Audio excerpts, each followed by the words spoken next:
Hi, people. So I'm wearing Panthers right now. I don't know how they won that game tonight. 4 seconds left. Yeah, I feel bad for Jake Allen. He actually had a really, really, really good game. But Reimer was fantastic at the other end. So Panthers win all 5 games on a road trip. They had to do. The only caveat I would throw in there is anytime a team's gone on a long winning streak this year, there's been a dip after. Be really careful about when you have that long winning streak. Because when you're on the borderline of making the playoffs, if they have a dip, if they experience um, a period of just being tired, of just losing a little bit of focus, this whole thing falls apart. But for right now, they're in the playoffs. For right now, they're there. Tomorrow night's games. So we're going to do this different.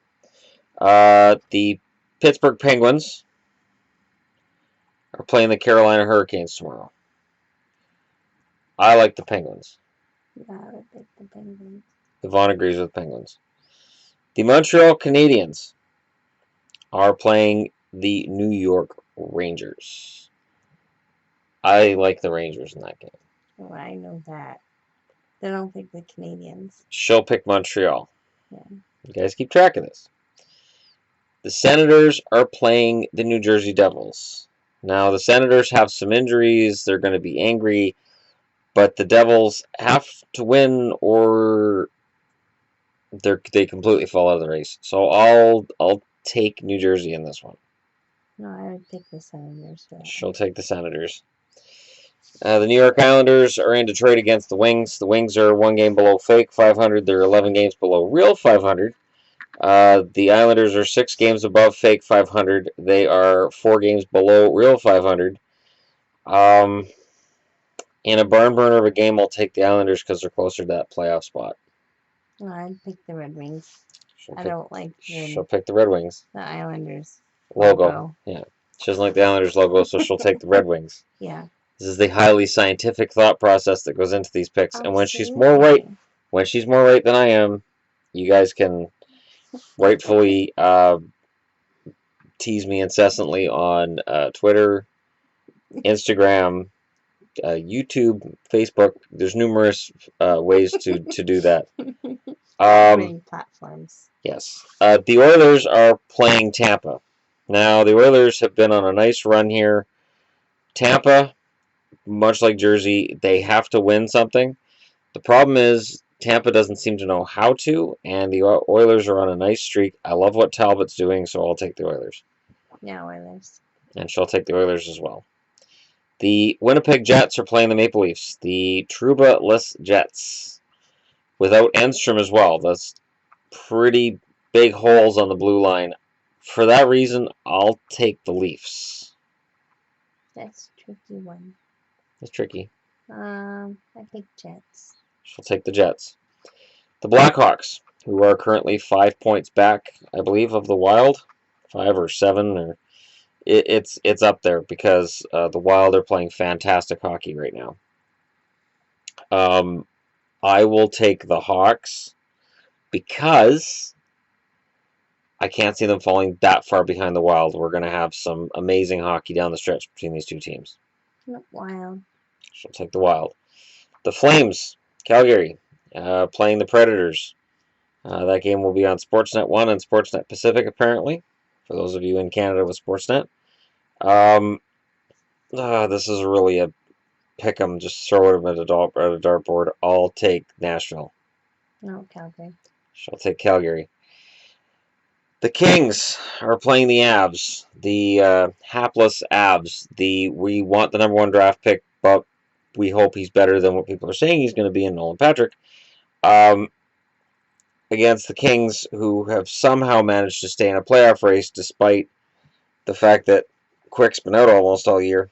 I'll take the Kings in this one. I don't have any preference over those two. Really don't. Guess the Kings. Okay, so she'll take the Kings. So there we go. That's tomorrow night's games. I also wanted to go over. Where is it? I just wanted to go over. I've had a lot of people talk about injuries, saying our team isn't doing particularly well because injuries. Let me just load this up. And there's been some debate about Mark Stone with Ottawa as well. I haven't seen anything yet about Stone necessarily playing on the road trip. I know he's on it, but concussions are a funny thing because he may feel nice and fine 1 minute and bad the next. So it's funny that way. The Ducks. The Ducks are missing Clayton Stoner since November. Simone Dupre with concussion-like syndrome. Who knows if he plays again this year. I wouldn't say the Ducks have any excuse. Arizona's without Boland. He wasn't going to play anyways. Richardson, criminal that Brad Richardson got hurt when he was in the process of having his best year. Krause has been out since the 12th, a lower body injury, and Demang is day-to-day. So, yeah, Arizona's pretty healthy. Boston's only got Charnock out. Buffalo's without Larson since December 31st, Carrier since February 3rd, Gergensen since the 8th, Grant since the 16th, and Brian Hart's day-to-day with illness, probably the flu. It doesn't say the flu, but illness is normally, that's what it is. I guess you could argue Buffalo's pretty beat up. The thing is, none of the guys that are hurt are really key guys. So, Calgary, Smead's the only guy on their injured list, and that's in September, and he's not coming back, I don't think. Carolina, Bickle, IR with multiple sclerosis, and as difficult as that is to deal with, you never know when he'll be back. Colorado, Eric Johnson, broken fibula since December 3rd. Has definitely hurt Colorado, but they weren't playing fantastic before he got hurt. Semyon Varlamov since January 17th. Groins are tricky because with Buffalo you have to have your lateral, or Buffalo, with goaltending you have to have your lateral movement, and that's affected by that. I know Luongo had 1 year where things fell apart with him at the end of the year, and that's what it was. It was a groin issue. He couldn't move side to side across the net. Once teams figured out, hey, his lateral isn't what it should be, goals were going in right, left, and center. Rene Bourque, Nikita Zadorov. I don't look at Colorado and say injuries are the reason they are where they are. It's just added on to everything else. Columbus, Clarkson, he's not coming back. Sedlak, day-to-day lower body injury. Sedlak's not a key player. Dallas, Janmark's been out all year, and it's hurt. It has hurt Dallas not having Janmark. They don't have the depth to make up for that loss. Hemsky's been hurt since the 23rd, and hip surgery. They've missed Hemsky, not as much as I think a lot of people would probably expect, but they've missed him. Oduya wasn't playing very well before he got hurt.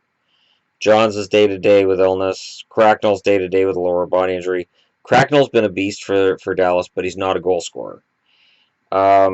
Detroit, you got Franzen, he's not coming back. Vitale's not coming back. Howard, there's a who knows with Howard. It's an MCL, so those take a while.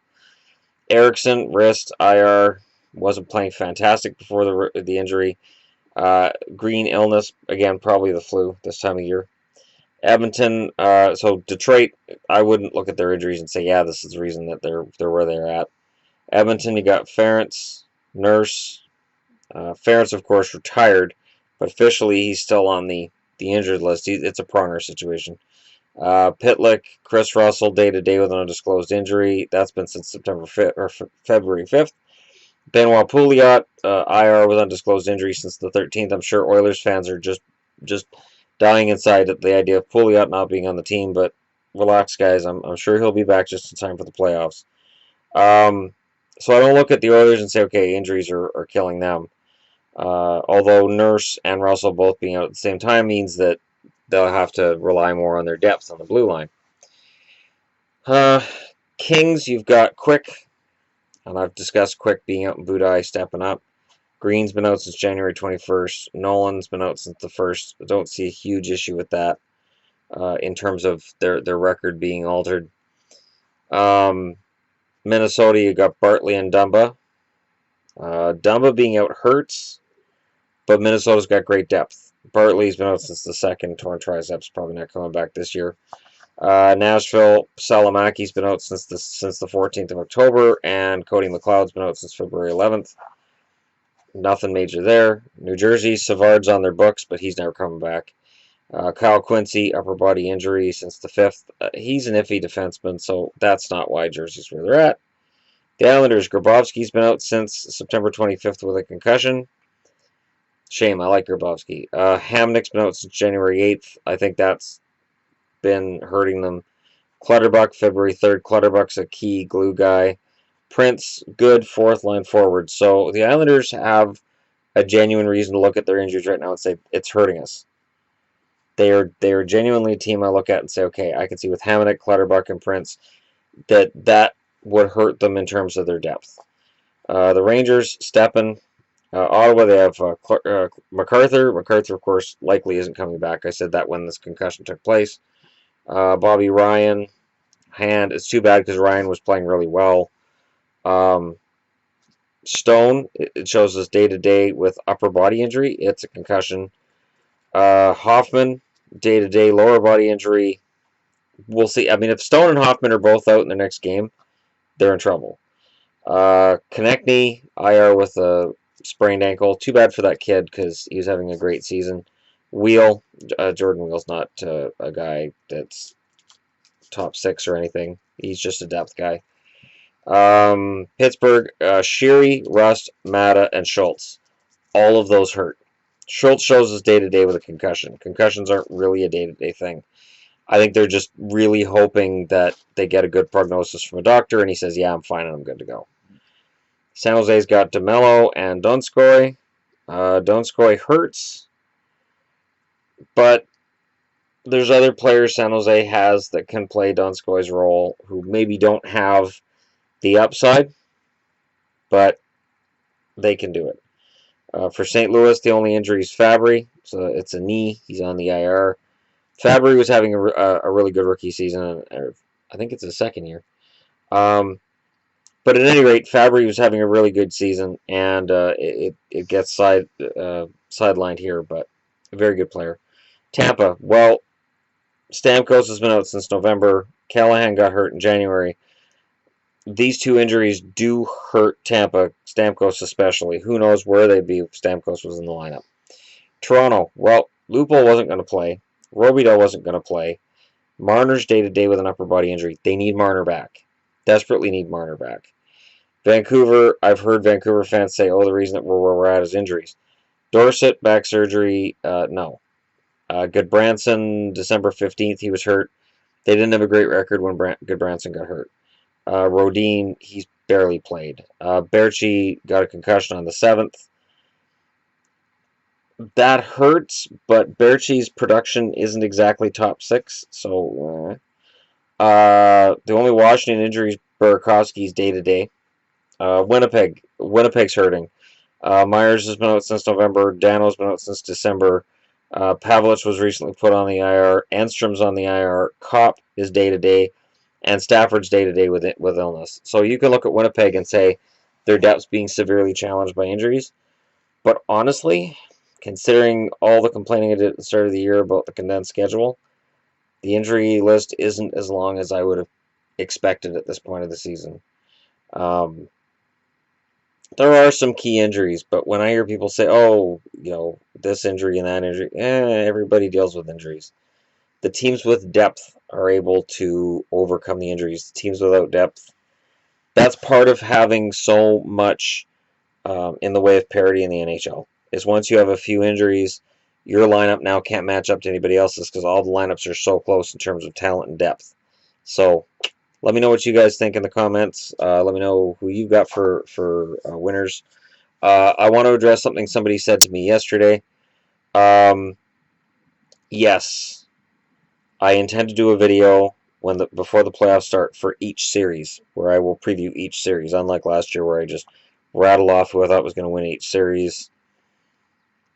This year I'll actually go in depth into each series before they take place. Another thing too, I was asked if I would do an interview for a website on video.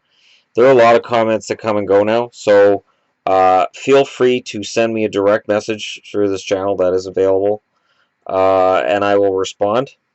I have no problem with this. Yvonne thinks it's a good opportunity, and she's been right already this week once or twice. So, she's smarter than I am.